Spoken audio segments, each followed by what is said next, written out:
Hello everyone and welcome back to a new release video. I wanted to give you a quick overview over what's to come on Friday, February 2nd. And let's get started because there's a lot.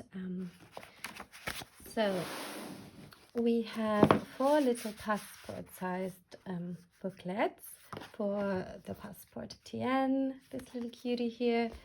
And we will have a monthly booklet, a weekly booklet, and 2 notebook styles. So the monthly booklet has 64 pages, 52 GSM Tomo River paper. And because it's so short and small, we had to do the layout a little different than the other books. So we have a monthly vertical overview in the front, and then we have 14 monthly pages, blank, and a few notes pages in the back. And the weekly notebook has a week on 2 pages, 4mm grid, and it is 27 weeks, so it's worth half a year, and a few notes pages in the back. Then we have the grid notebook, 120 pages, and the dot grid notebook, again 120 pages. So that is the TN. I can show you real quick how those fit in the traveler's notebook cover. So I have 3 booklets in here, the monthly, the weekly, and the dot grid, and some other stuff, but it fits really nicely. And the dimensions are 125mm in height and 90mm in width.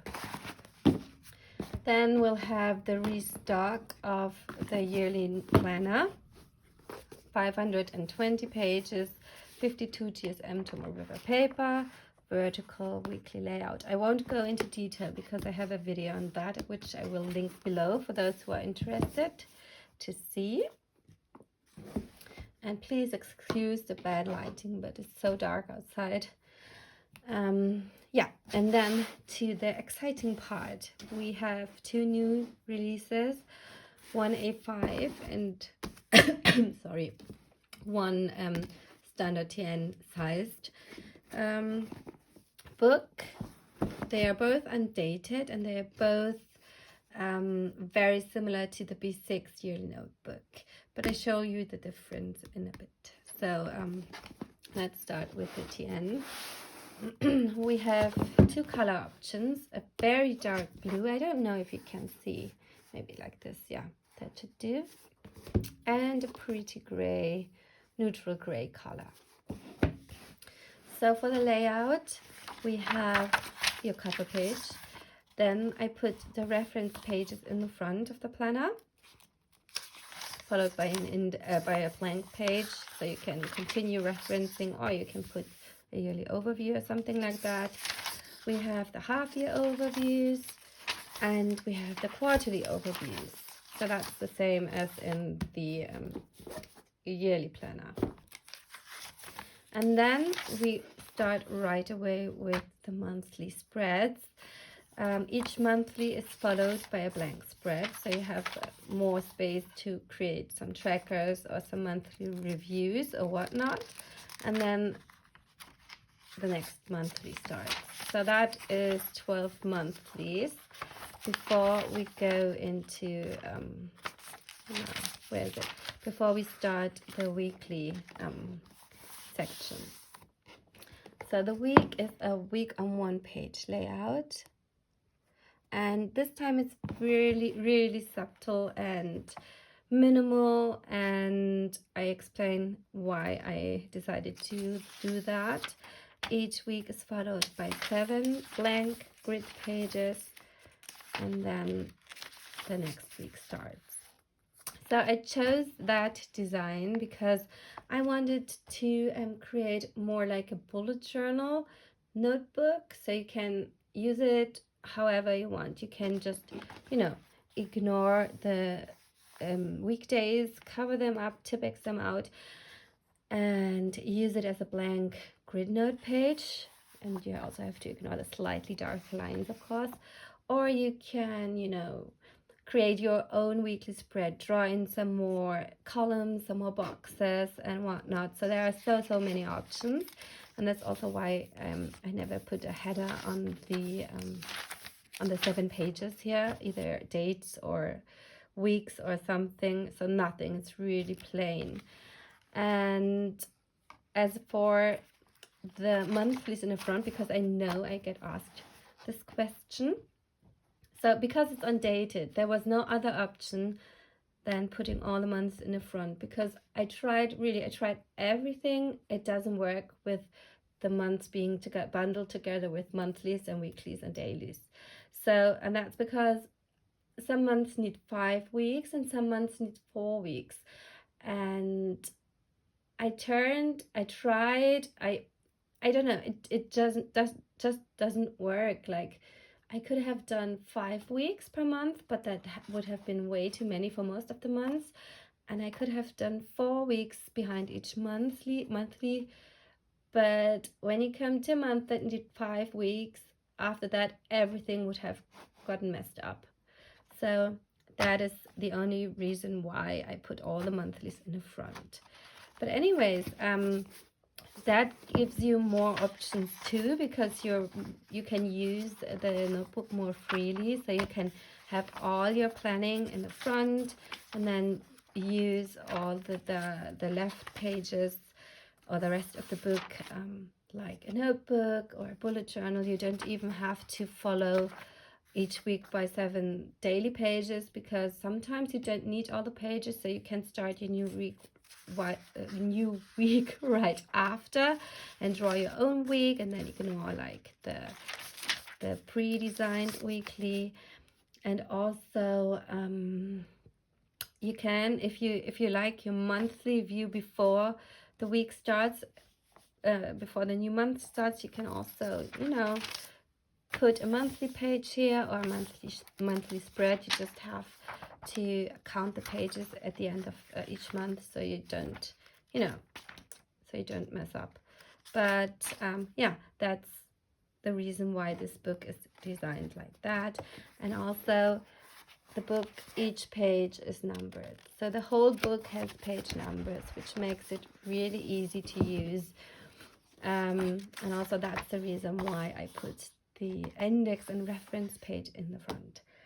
Okay, so that's a quick overview of the standard TM, and then I'll show you the A5. So that's exactly same layout, except it has 100 notes pages in the back. So I added more notes pages because I know you've been asking for it. A lot of you like to have your planning and your lists or your reference in one book, and I thought for the A5 it's possible because it's bigger, it's wider, and it doesn't matter if it's a little thicker. For the TN, I was debating on whether or not to add more pages, but since it's already a really thick book and it will chunk up when using it, I guess it would get very uncomfortable to write in, because it's so narrow, and that's why I didn't add more pages. So I hope you understand that. Okay, so again, cover page, reference pages, blank page, and then we have the half year, the quarterlies, and the monthlies, each followed by a blank. Let's put you in focus. A blank quick page, and then after the months you get your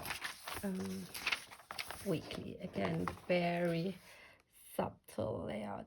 So dark. I'm so sorry, but if I put on the light, the shadow is so bad, so I have to do it like this. And again, every page is numbered. So let me see if I can show you my planner for reference. So I'm using a traveler's notebook cover, and it fits in here just fine. It's like, you know, right to the edge, but it fits for those of you who like to use those covers. And what I am doing with mine, so this is going to be a little flip through. I hope I don't show anything that I shouldn't. Let's see. So I'm still setting this up. That's why I don't have any monthly headers right now, because I can't decide which stamp I want to use. But I'm using the half year spread like kind of a pre-planning, so I just put in there appointments or events I know that will happen that day, so I don't, you know, if I go to the monthly, I see where I'm free or where I'm not, and I put in the holidays. Then the quarterlies will be my project planning for work, so there will be expenses, project timelines, production timelines, and so forth. So I have to date all of them. And then we start with the monthly. So in my monthly spreads, I put all the planning as personal, work, husband, daughter, everything. And after that, I will do some tracking and expenses. And oh yeah, I use some stamps for dating the pages. I found them on Amazon. Let me see if I can find them real quick, because I have to show you, they are so cute. This is actually a calendar stamp, but you can use each number individually, and it just fits perfectly in my planner. So if you're curious, Amazon Japan, I think Jet Pens has one, I'm not sure, I saw it somewhere. I just googled, you know, this brand, and I think calendar stamp or something. So anyways, okay, monthlies, I still have to date the rest of the book. And after the monthlies, I start the first week of January. So I did a little bit of back planning. And because you have, after the last month, you have a blank spread and then another blank spread. So you actually can do like a cover page for the new month. And then that's how I use the weeklies. All the dates and events go here. Some extra to-dos go here. That's my weekly brain dump page. And then I went straight into dailies. So because that was the first week of the new year and we went on a little getaway, that's why I did a little bit of journaling and a little bit of work stuff, which I color-coded for reference. And then that was the first week back. Really messy. And not pretty. So this is not a pretty planner. It's just, you know, pen to paper mostly. And then I used my washi tape to create some daily timelines. Then that was the second week. Again, brain dump, events, daily to-dos, color, a lot of color coding. I do it in a vertical weekly just to manage my times better for my workplace. And then I have some blank pages which will stay blank, I guess. So I used a little date stamp here. That's another option. But because they are numbered, and you can, if you don't like blank spreads, or if you have some in between your weeks, you can, you know, go to your reference page, make a section with blank pages, put page number 93 in there. So if you need a blank page when you are further into the book, you can go here and just, you know, reference it. And then that week, same layout, again, a vertical spread, not so much to do, that is work related. Again, some blank pages which I will use. And then I did here a little, sorry, no, it's, oh, okay. I did a little recap from the week. Crescent City came out. I have my release day, another weekly spread, some journaling, and then that is February. So if I don't use all the pages, no, I didn't, I guess, I would do a cover page here, and then I penciled in a new weekly layout, which I want to try so I can show you. And I think the week after I did the same, almost the same layout, a little different, just to show you that you can ignore like the lines here. And you can also could ignore the weekdays here. And yeah, so there are so many options to use this weekly layout. And for the A5, I think I drew in one weekly as well. So again, the stamps did just fit perfectly in this little space up here. And then the weeks, that's a weekly layout I drew in here. I hope you can see because of the lighting. Yeah, so that's a quick overview of what is to come to the shop on Friday, February 2nd. Is there anything else I wanted to tell you? Oh yeah, so there's a lot of green going on here. I didn't recognize until now. So yeah, if you want to purchase on Friday, please make sure before checkout that you have your address right, because last restock, or I think it was the 2024 planners, I get so many emails regarding wrong addresses, missing infos for the address. So I had to go through all of them, which took a long time, almost a day before I could start shipping. So please make sure to have your infos right. And also on another note, I won't be able to combine orders anymore. It's just so much of a hassle. I know sometimes you check out before you realize you want to place another order, but you know, it's just, okay, here's the thing. Every time I go into Shopify, that's my shop system, and I'm working on your order. So I create print out your order, and then I go and create the label. And while I create the label, it automatically creates also every info for custom, so every tax info. And this way it's super easy for me to print all the paperwork and have it all right, and just, you know, pack your package and send it on its way. If I have to combine orders, and there's no such button that says, okay, please connect order 1 to 3 to connect to order 4, 5, 6, so they merge together, that's not possible. So I have to go into another system, and then I have to type in everything by hand, every information that is needed for the customs, which is a lot, and then I can generate the label. Then I have to go back, have to refund the shipping of one order and maybe add to the shipping of the other order, and then I have to, you know, put in the system that this has been shipped together with that. So it's just so much more steps to do, and it takes a lot longer before I can start shipping other orders. So that's why I decided, and I also it's also on the Q&A on my website if you have any questions. A lot of them get answered there. So that's why I won't combine orders anymore. So after you've placed your second order, I won't be able to change it.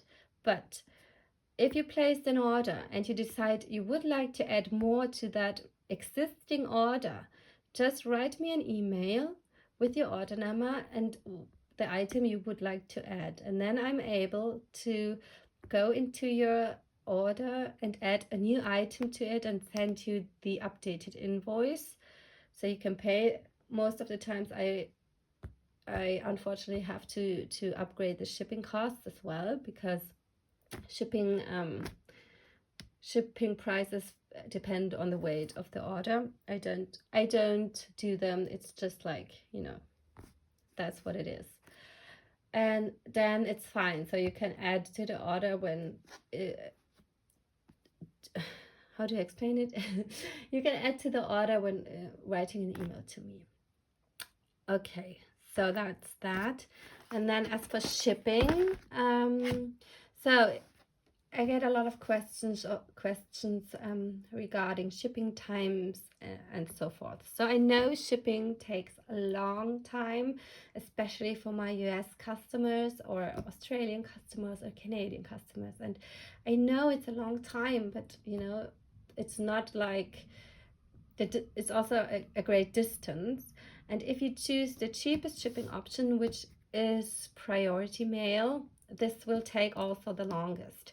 And also this option, I drop everything at the post office here, but this option won't get scanned at the post office here, but will get scanned once it reaches another distribution center. And that's why this tracking from the priority mail option always takes longer to update, and also takes longer to get delivered, even though I click the premium option, which just means that it's not shipped by container and shipped, but it's booked for a plane.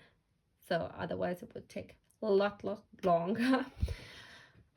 Yeah, so if you want it a little quicker and you want quicker updates and safer updates, you should use the premium DHL shipping option, which is of course more expensive, but it's also more safe, a little bit more safe.